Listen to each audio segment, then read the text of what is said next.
Conhecer a natureza das rochas, sua composição e qual a importância dos recursos minerais para a vida em nosso planeta. Saiba mais sobre esse assunto em nosso próximo vídeo.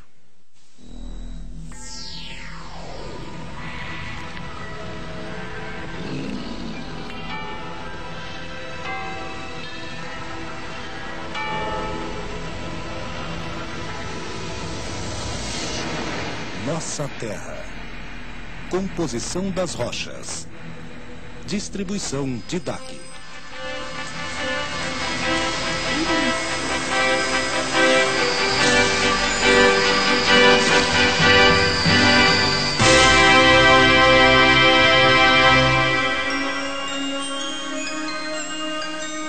Todas estas joias lindas e caras são minerais ou vieram de minerais. Estes são apenas alguns de uma variedade incrível. Se quiser descobrir riquezas minerais, procure nas rochas. Mas vai ter de quebrá-las primeiro.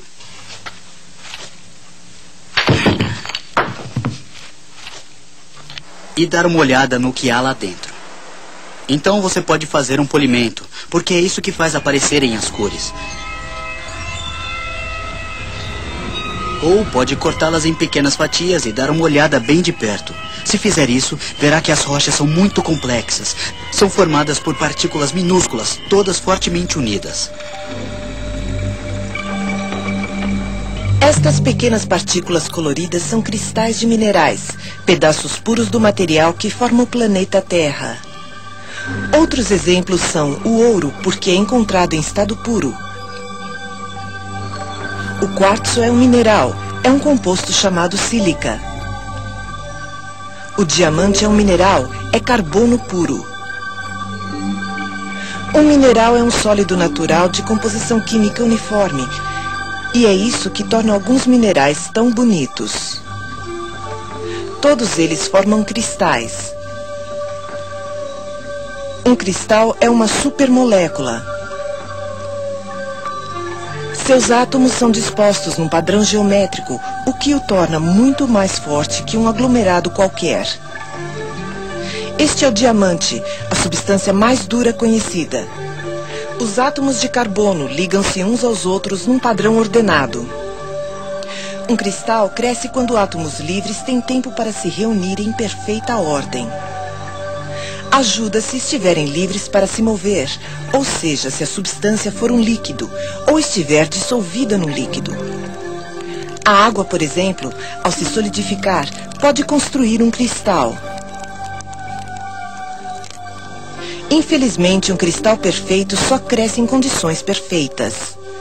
Porém, na maioria das rochas, os minérios disputam espaço com outros minérios, então seus cristais ficam aglomerados e muitas vezes são tão pequenos que não podem ser vistos a olho nu. Há milhares de minerais. Vou lhe mostrar exemplos dos 4 grupos mais comuns de minerais. Este é um material máfico. Isto é mica. Isto é feldspato.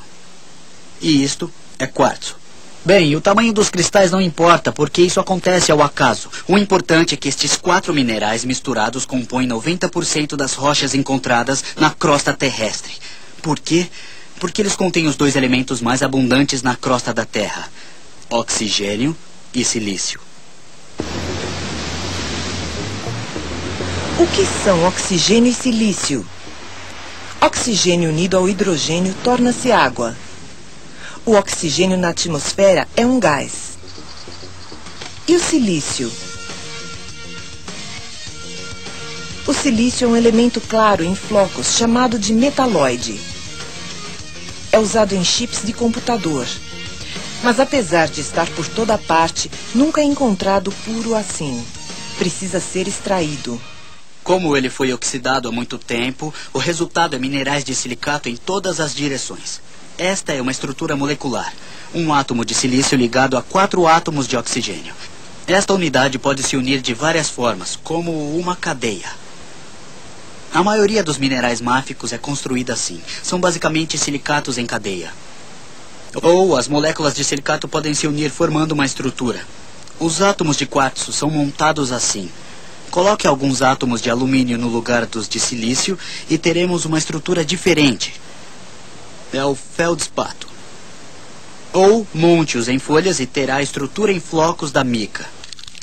A questão é que as propriedades de um mineral não vêm apenas do tipo de átomo que ele contém, mas também do modo como eles são montados.